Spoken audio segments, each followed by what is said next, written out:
ये वीडियो उनके लिए नहीं है जो बिना हार्ड वर्क किए हुए कुछ पाना चाहते हैं। ये वीडियो उनके लिए है जो कठिन परिश्रम करके और आगे सफलता को हासिल करने की उम्मीद रखते हैं।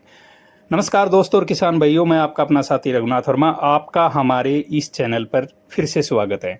ये जो आप देख रहे हैं, मैं अपने ऑर्गेनिक गेहूं के खेत में खड़ा हूं और इसमें हम कंटिन्यू 3 साल से ज़्यादा से हम गेहूं कर रहे हैं। पिछली बार हमने इसी खेत में गेहूं किए थे और हमने पेवर ऑर्गेनिक जैविक खाद बना के इनमें 4 से 5 बार दिया था, जिनका रिजल्ट आपके सामने है।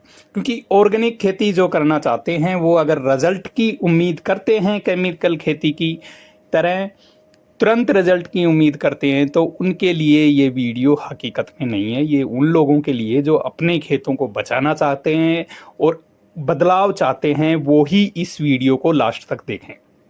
तो आप देख रहे होंगे कि मेरी कमर के बराबर गेहूं आ रखे हैं। दूसरा कि सामने जो गेहूं देख रहे हो वो भी गेहूं अच्छे हैं, स्टार्टिंग में हमारे से भी अच्छे आगे थे गेहूं हैं, बट जो हमारे गेहूं है वो कमर तक आ रहे हैं। सबसे बढ़िया बात यह है कि पछेते होने के बाद में भी अच्छी बाली, हाइट, सब कुछ बढ़िया है और खेत में पानी की भी ज़रूरत कम पड़ती है अगर आप ऑर्गेनिक खेती कर रहे हैं। तो ऑर्गेनिक खेती उन लोगों के लिए सबसे ज़्यादा लाभदायक है जो लोग पानी की समस्या से जूझ रहे हैं।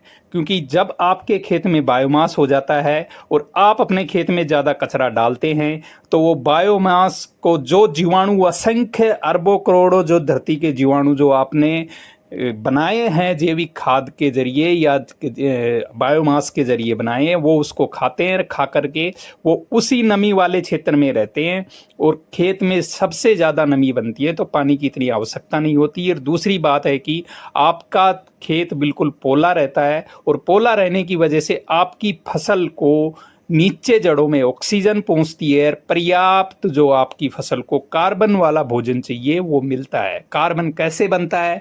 असंख्य जीवाणु होती हैं जिनकी उम्र कोई नहीं होती है। किसी की उम्र घंटा होती है, किसी की 2 घंटा होती है, किसी की 1 दिन होती है, किसी की 5 दिन होती है, किसी की 10 दिन होती हैं। वो आपके खेत में जो कचरा है उसको खाते हैं और खा करके जो वो मरते हैं वही आपकी फसल का असली ऑर्गेनिक खाद है और उसी को कार्बन कहते हैं। तो आप देख रहे होंगे हमारे खेत में अगर आप चारों तरफ देखोगे तो एक सन्नी के ऑर्गेनिक गेहूं है।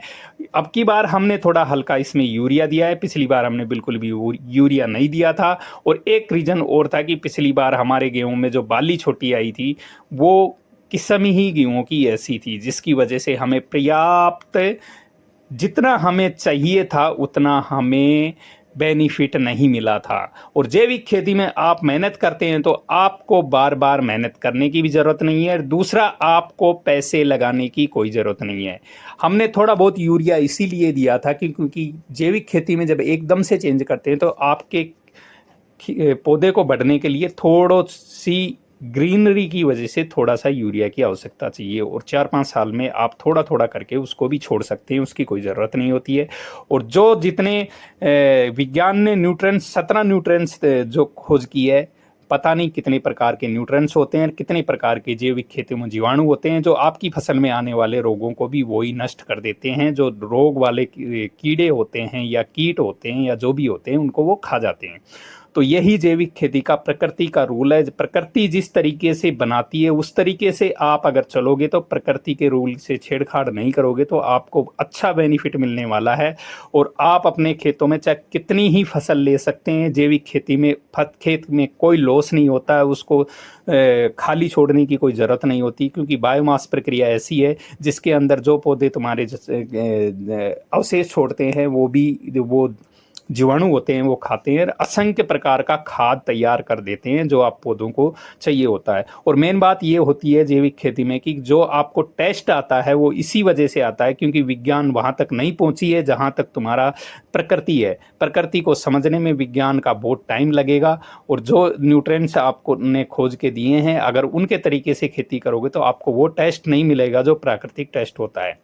स्टार्टिंग में कोई भी किसी प्रकार का जैविक खेती का कोई बीज हो वो नहीं होता है, पर जब उसको जैसा पोषण मिलता है तो वैसी ही फसल तैयार होती है। तो आप बीज कोई भी डालो, उससे कोई फ़र्क नहीं पड़ता।